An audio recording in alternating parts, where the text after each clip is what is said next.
Good evening, welcome back to the One Celtic Fans View this evening. Celtic have just won the game against Falkirk 2-0, which puts them up into second place in the league. Rangers having drawn earlier on this afternoon. There's one thing for sure, it's, they won't be too happy with that. Let me just change this, full-time reaction. Oh.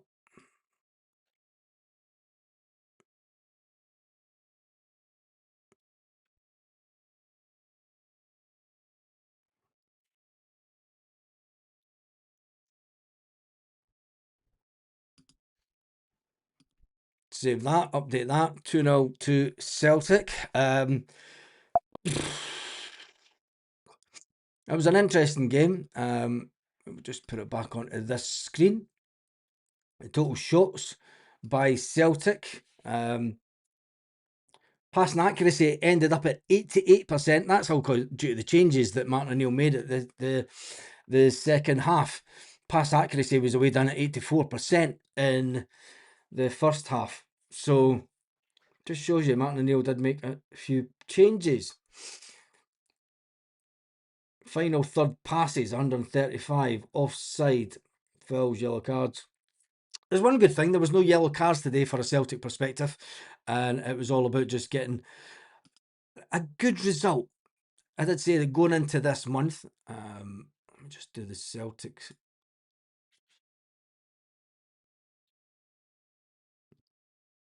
I'll just get a bit of Celtic news because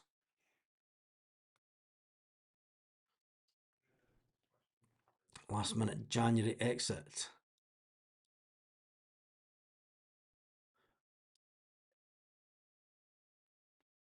Just check this a second.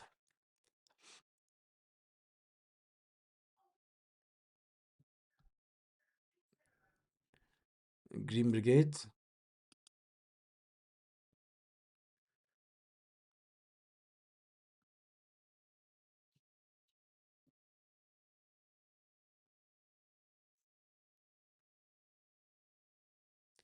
So there was a Green Brigade banner.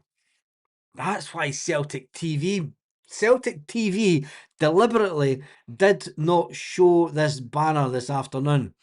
There was a massive banner put up by the Green Brigade. Man, it's almost a tifo. Let's get this up because this is why Celtic TV dodged 1-1-1 at the start of the game. Completely dodging 1-1-1. We're going to listen to the Celtic It's a good players. win in the end, but you were made to work for that one this afternoon, Julian. Yeah, definitely. I think it's a good side, a side that came to play football, and I think it took us a little bit of time to break them down, but we stuck to the plan, and this man took the chances, and yeah, we got the goals, and hopefully we can continue to keep going. And breaking them down, indeed, was Thomas's job this afternoon. He's come in new to the club, like yourself, and both of you making an impact. You'll be pleased with your own performance today. Yeah, definitely. I think it's all credit to the people, to the staff, to our teammates. Obviously, welcoming us very good. It's hard to come into a new squad in a difficult time, in a time where we have to win games. So we've adjusted really well, and hopefully we can keep this going. Thomas, we spoke before the match. I said that you'd made a big impact in Edinburgh with an assist, but how does it now feel to have that first goal here at Celtic Park? Yeah, it's perfect. But as I said you already before the game, I am so much happy that we get the 3 points. And as Julian said, I think the credit should go also to the dressing room and for all the lads in the dressing room. So yeah, I would say that we are just happy that we take 3 points, and we will hunt them till the end. And of course, you won't get a lot of rest time. You'll be going to Aberdeen midweek. Is it just a matter of refocusing and put this one behind us and move on? Yeah, I would say that it's normal. We just have to focus game by day, and it's gonna be. It's gonna be like quite difficult to just focus now on the different game. But this is the football, and we just keep going, keep winning, hopefully, and we will get it. Well, the last thing that we'll remember about today is our man of the match. The Dafabet man of the match goes to Julian Arajo. Congratulations. Wow. And thank you, Thomas, for doing the honours. Well, fair play to him. Fair play to him for getting man of the match. Let me just do this whilst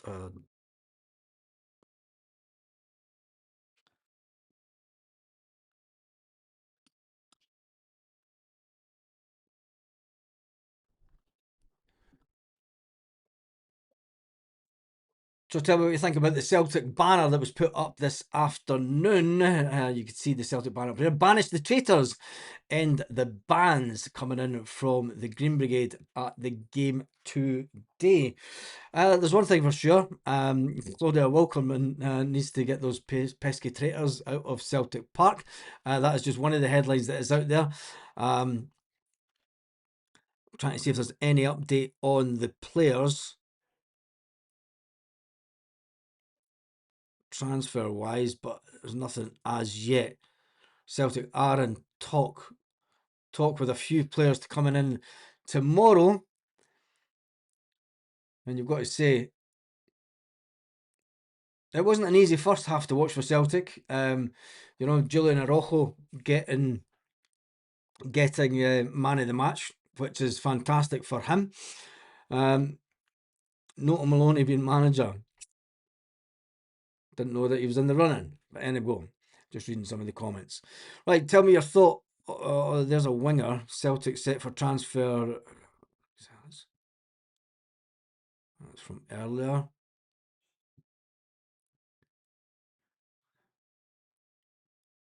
Tell you one thing, Falkirk should be proud of themselves. They came to Celtic Park. Scott Bain made some cracking saves. But it looks like that there won't be any announcement with regards to strikers until tomorrow, I would say. Tell me what you think about that banner. It's interesting that the Green Brigade got in to get that banner up before the game. That's a cracker. It is another cracker, because I wonder where they've done that. They wouldn't have got to do that inside Celtic Park. Banish the traitors, end the bans. And they've got the traitors as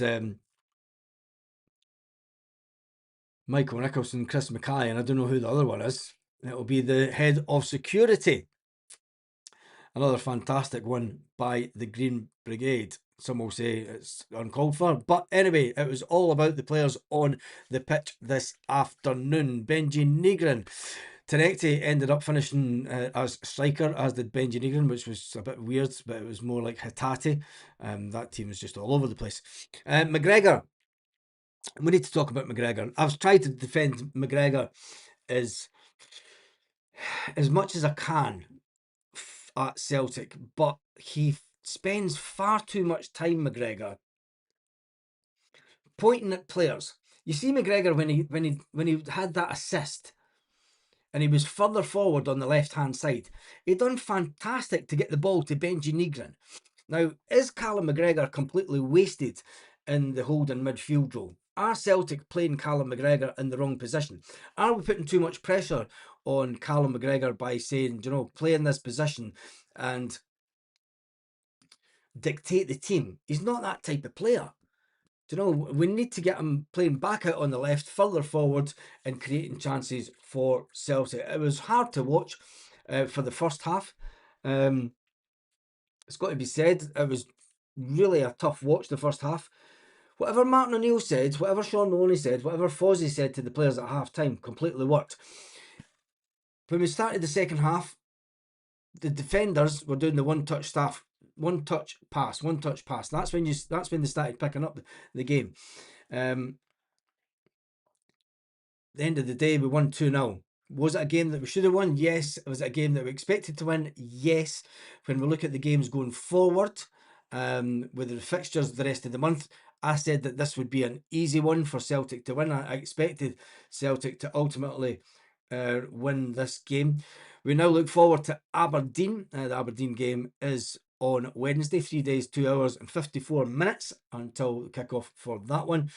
And then we have Dundee in the Cup. Now, take the Cup away because I think that we'll win against Dundee at Celtic Park. We then have Livingston back in the league. I think that you're looking for 6 points against Aberdeen. You're looking at 6 points versus Livingston, who just changed manager today, strangely enough. And then it's Kilmarnock and on the 15th of February. 15th of February. I want to take 6 points from that because going into the final game of the month in the league, you're looking at Hibernian at Celtic Park. Can Celtic ultimately get one over Hibernian where Rangers couldn't?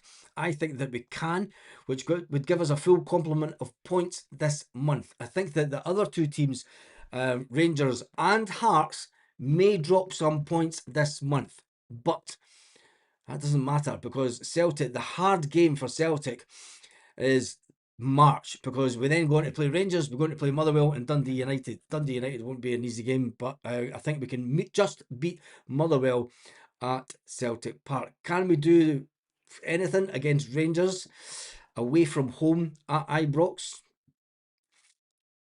Let's just focus on this month first of all. And it was an absolutely cracking game of football in stages this afternoon.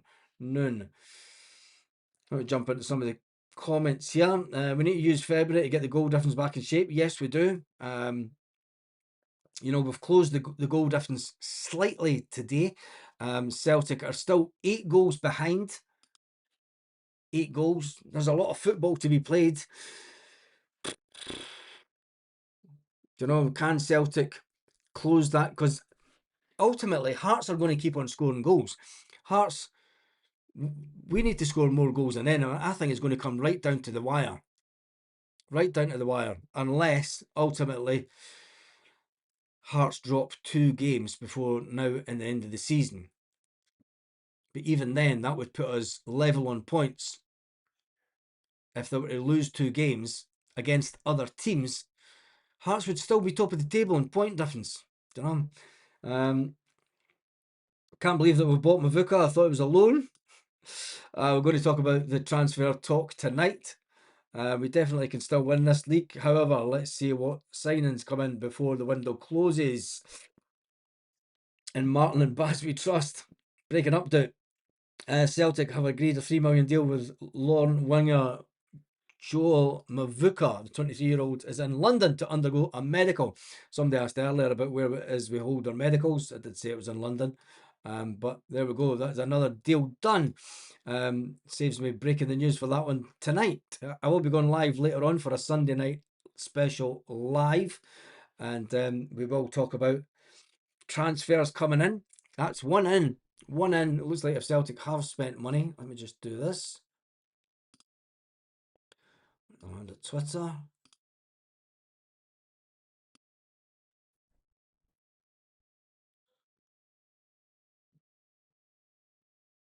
Let's see.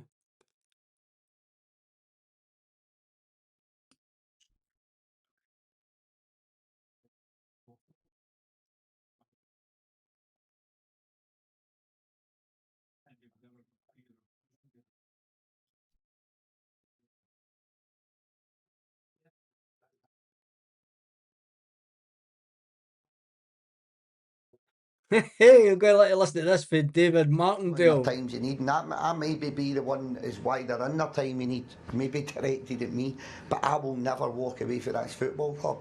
I'll never do it.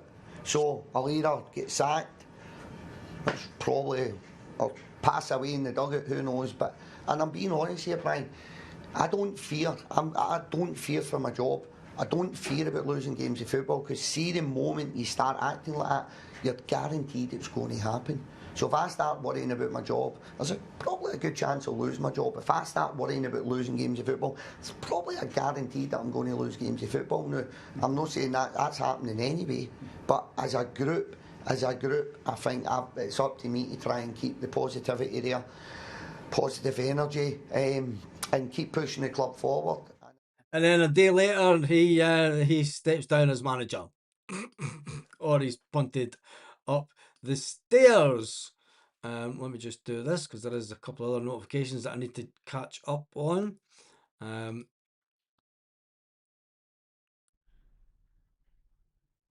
Oh, wait a minute.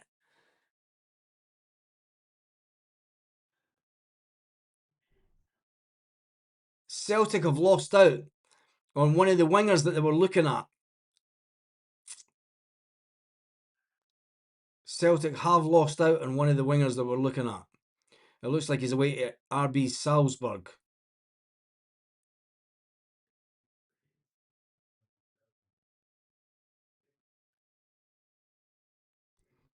Celtic have agreed a deal for the Lorient winger Joel Mavuka. The 23-year-old is in London to undergo his medical today and will travel up to Glasgow later tonight Maduka wants to join the Scottish champions and he hopes to breaking into the Norway squad for the World Cup.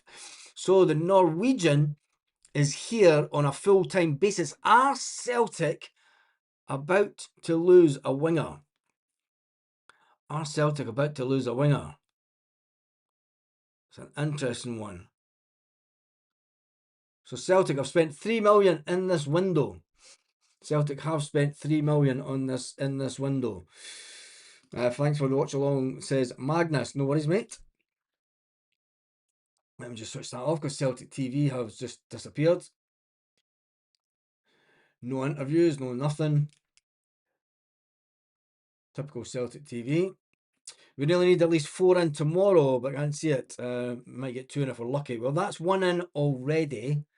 If he signs tonight, Celtic will get him out tomorrow. Mavuka's stats not impressive at the moment. Not at the moment, but he was a £4 million player when he left Bodo Glimt.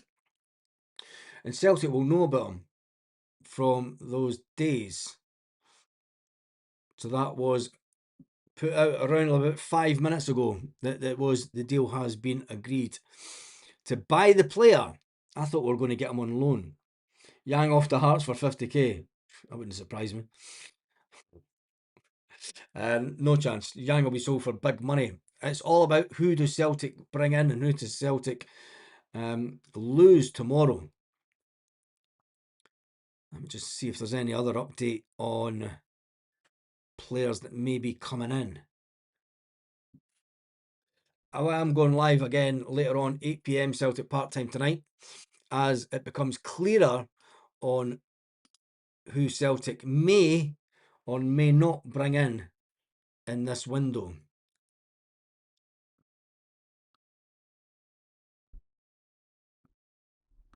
No, that looks like it at the moment. It's an interesting one. Deal done for the winger. Let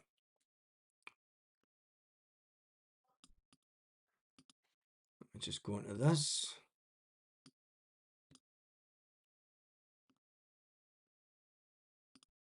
Take that down and we'll change screen to that one. So it's got the news on it.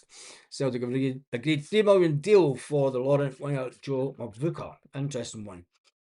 Right, anyway, let me get some of your comments on the game today. 4 million in Welsh, please, for the Motherwell boy, says Sean Dixon. 70 games and he scored for us. Listen, they've taken a loss. They bought him for 4 million. So they bought him for 4 million. He's not been what they thought. They've sold him for £1 million loss. If Celtic can get him getting the form back that he had before when he was at Bodo Glimt, I think it could be a good deal for Celtic. We badly need centre-back. Scales is utter dross. Can't pass. Yeah, we all know that one. I reckon there'll be another 2 players in by the end of the transfer window. Where is the guy that was on the live saying that we wouldn't bring in 3 players? Said I was dreaming. We brought in 1 already. There's 1 on the way. And I reckon we'll get the 3 tomorrow. But some people don't. The board need their bonuses. New tweed coat and fancy dinners. Do you want the guy from Motherwell? Yes. And I think that Stephen Welsh getting brought on could have been. I was trying to watch Stephen Welsh at the end of the game because I think that could have been Stephen Welsh saying goodbye to the fans. If there's any deal for Stephen Welsh to go to Motherwell full time permanently, was Stephen Welsh brought on with the knowledge by Martin O'Neill, but Martin O'Neill would need to get in another defender tomorrow if that is going to happen. Nobody's even talking about Celtic bringing in defenders. Can we bring in another defender that would allow Stephen Welsh to be part of a deal to go back to Motherwell? Was Stephen Welsh brought on to have his final Sarah at Celtic Park and go around and say goodbye to everyone without actually saying goodbye to everyone? It's the way it happens in football. But yes, do I want the guy from Motherwell? Yes, definitely. Thomas, this board really needs to go. Boy from Motherwell is a must for tomorrow. There's a deal there to be had. It's going to take a lot of money, but The fact that we're bringing in another striker, I don't think it's going to. I don't think it will happen. But we can always dream. You'll still be taking a vote on the online vote, knowing the confidence of the fans, the votes collective next week. Yes, yes. The poll is still running for that. Let me just go back to this one. Click on this.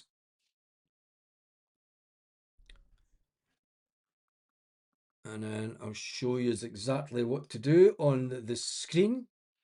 So just go here, show the screen.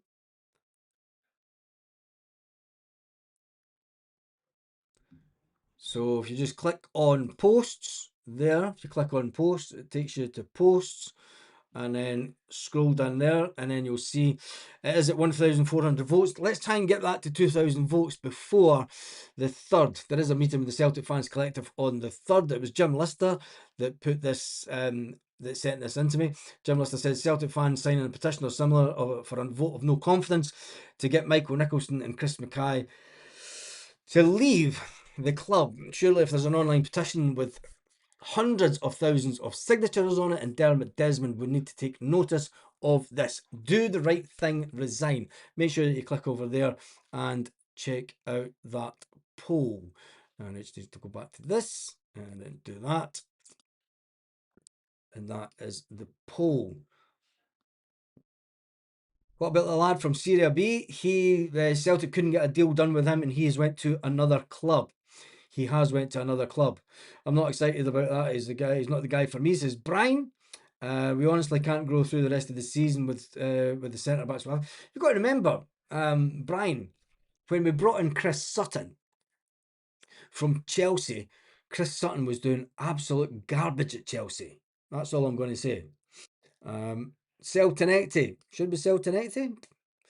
There could be a couple of players that have late opportunities to go tomorrow, but we'll wait and see.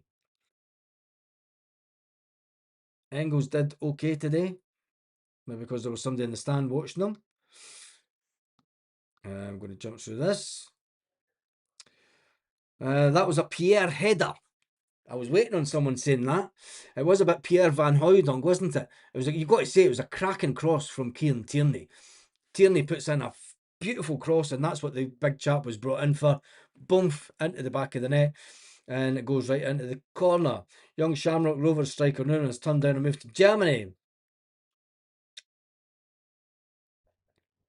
Interesting one. Unless part deal end the season to take Motherwell manager too. Do you sell Johnny Kenny? I'm not too sure.